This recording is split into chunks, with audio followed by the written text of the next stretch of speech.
Hello everyone, welcome to another episode of Music of the Week. Not really much preamble to go through. I've got about 6 albums, so I'm going to go through them as quick as I can. We begin with Dying Wish and their second album. I know I don't normally list them, but when it's early in a band's career still. Dying Wish with their second album, Symptoms of Survival. Now, I caught their debut back in 2021 titled Fragments of a Better Memory. I quite like that one, and sincerely, I think this is a better album than that one. I'm giving this one an A, which is tied for the highest grade in the episode. Really enjoyed this. Just solidly put together a bit of metalcore this with really nice hardcore punk elements. It's got the signature sort of like jagged edge to it that made Fragments work, but like taken up like tenfold. It still shows nicely the production. Goddamn my hair. Just how far the band has come. You know, like obviously the production is a big help too. Just keeping that edge without sounding too much off. I love how it presents itself in that situation. Performances are fantastic as well. The lead vocalist, she absolutely smashes at the park. Everyone does, really. The drumming's really nice as well. I like a lot of the riff work, I like the instrumentation. There's even a couple of guitar solos here and there, which is a nice touch, you know, not really something that they had too much of on Fragments of a Better Memory, but I'm glad that they decided to include a bit more on here.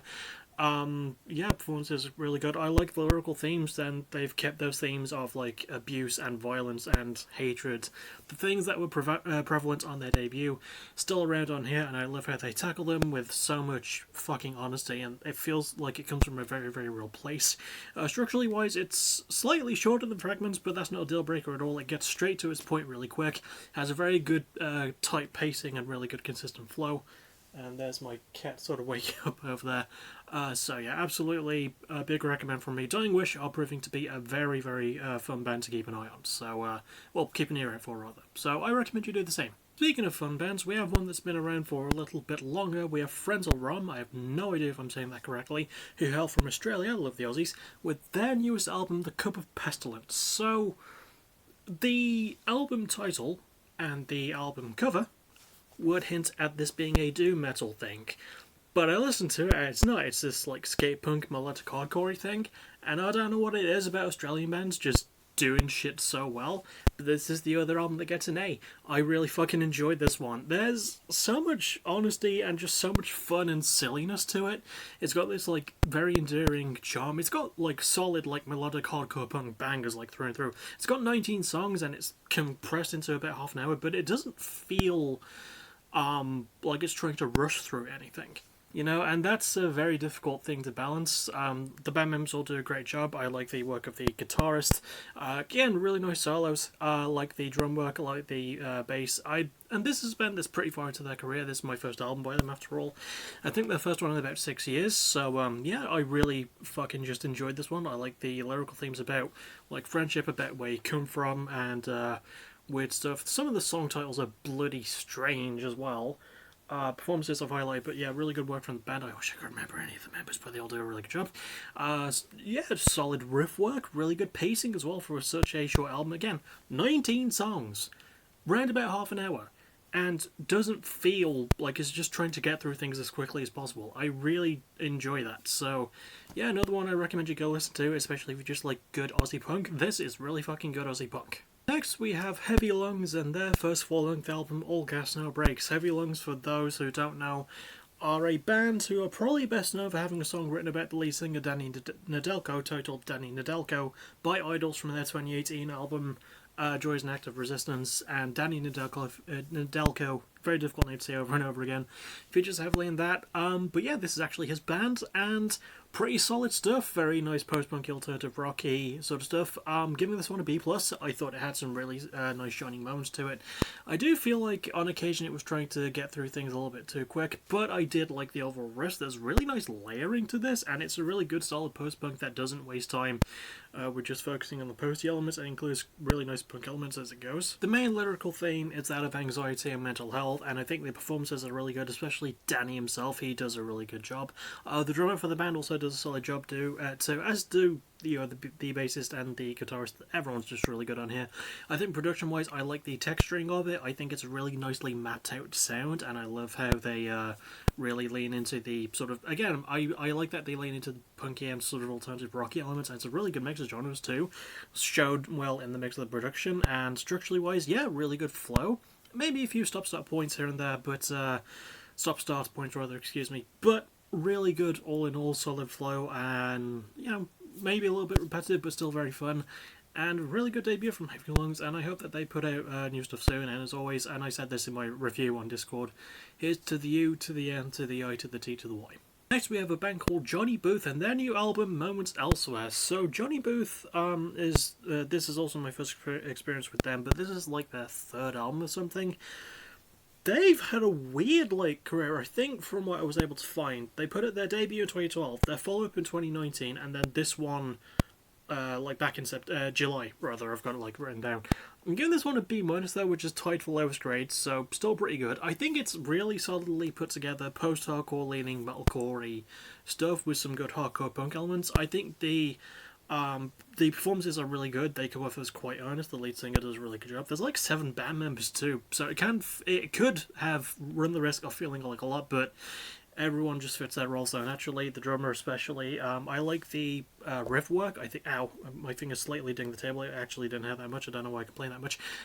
The riff work is really good, very, very heavy. I like the drums especially, but the guitarist, this roughness to it. I think the production is pretty good in most areas as well. I do think it could have used a bit more, not necessarily sounding off, but it does sound clean enough. I think the lyrical themes and the structuring are where it sort of falls apart here and there for me, because I couldn't really pick apart much about the lyrical themes. I think again there might be stuff about mental health, but the writing feels a bit weird and esoteric in some of its delivery, and the structuring doesn't really marry it well. It does focus nicely on the heavy stuff, but I think it should have just stuck to that. And when it works in the elements of, there's some electronic and poppy stuff which normally I wouldn't mind in my hardcore punk, but it just doesn't fit naturally here, and I think they should have just stuck to their lane, and I think it's because it's their first album in 4 years, not counting EPs and stuff like that. I know, I'm not really doing a good job of selling it as B-. It is pretty good from a purely heavy standpoint. I do like the themes that they tackle. I just think they could have been written better. I think the performances are solid as well. I like the riffs, and the production's pretty decent as well.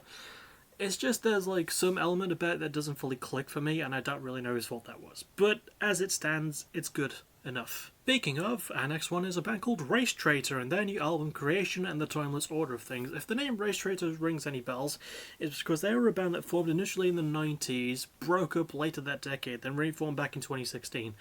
And also, if they sound familiar to people, that's because there are 2 members of Fall Out Boy, Pete Wentz and Andrew Hurley, who used to play for Race Traitor. Actually, Andy still does, and he drums at this album, and he's easily the standout. The album gets a B- though, so here's the things I like about it. I like the lyrical themes, really solid stuff about systematic oppression and racism and colonialism, really nicely done. I like the performances, mostly Andrew's drumming, because you forget that he used to be in the fucking hardcore scene, and the dude can go. Obviously you hear it in some of Fall Out Boy's early material, but when he's in a proper rock project, or in this case a noise rocky metalcore grindcore project in this case, he sounds a lot fucking better. And this is, from what I was able to understand, more of a black metal album, and it felt like it, and I was waiting for the more noisy or metalcore elements to kick in, but no, as it is, really strong, from a heavy standpoint. Again, just from that standpoint though, I think the grindcore element does make a few songs come off as a bit too short, and they could have used with a bit more padding out. I like the lyricism and the overall riffs and the performances. Production-wise, not bad either. It does feel very condensed, like a black metal album should, even if it's not one of the band's official genres, but I like that they try and cross over to that territory. And it's the opposite of Johnny Booth's case, where the crossover into something else actually kind of worked, but again, because of a pre-existing thing that they do, it doesn't all fit in naturally. But as it stands, if you want something just solid with a really good political lean to it, this will fill that gap, I would say. And finally, we have Unwell with their second album, I believe it is, titled Trial and Error, which is a pretty good name for a second album now that I'm thinking about it. Unwell are a band that marries pop punk and metalcore together, but they are not A Day to Remember light. I think that this album might be way better than A Day to Remember's last one, which was just, it wasn't horrible in my eyes. It was probably my blandest album of 2021 if I'm being honest, but I'm giving this one a B+ as well. I thought it had some really solid elements to it. I do think one thing that holds it back is the length, because it's only got 8 songs, and it's just round about 28 minutes long, but it does fit in some really good melodies to that. I like that it focuses more on the pop punk aspect and doesn't just cram in unnecessary metalcore screaming. It actually uses metalcore as like a heavy instrumental layer, not necessarily a vocal one, which works really well, and that's a really good production choice depending on whoever the hell the producer for this album was. The guitar works really good, I like the drumming. I like the lyrical themes can sort of come across as a bit nostalgia baity, but there is some stuff, good stuff about nostalgia and about youth and about trying to grow up, you know, and relationships. Basically all the pop punk typical tropes, and I do think that Unwell could learn, you know, from this sort of thing and maybe evolve a little bit in terms of like the lyrical writing. But the overall riff work is really good. Performances are quite charming. I don't hear the production, and again, even though the album is pretty short, it's got some really catchy tunes on it, you know? It's just really fun. It's a very fun pop punk album. Probably one of the more fun ones of the year, if not one of the best ones. Because it's not one of the best ones, but it's still really good. So I recommend you give this one a spin. And that will about do it. I will do my my official ranking system. So it'll probably go Johnny Booth with Moments Elsewhere, Race Traitor with Creation and the Timeless Order of Things, Heavy Lungs with All Gas Now Breaks, Unwell Trial and Error, Friends All Wrong with Cup of Pestilence, and Dying Wish with Symptoms of Survival. And my favourite cover of the week goes to Dying Wish with Symptoms of Survival. I just really like how it looks, and you know, it's a good juxtaposition of the title as well, with the woman looking like she's going through pain, but having flowers blooming from her back, proving that, you know, it marries well with the central album theme of abuse. You can survive and come out stronger. I really like that. Really good symbolism. That'll about do it for me, though. Tomorrow will probably be a reaction, because I didn't fucking do one last week, and also tomorrow night will be PBW for CW Season 6, Episode 2, the last one, you know, the return show. A lot of fun, I would say. Pretty good stuff. So I'll see you all tomorrow for those things. Hopefully, assuming I do a reaction tomorrow, if I remember. As always, thank you for watching, you're awesome. Thank you for watching, you're awesome. Bye-bye. And, how dare you.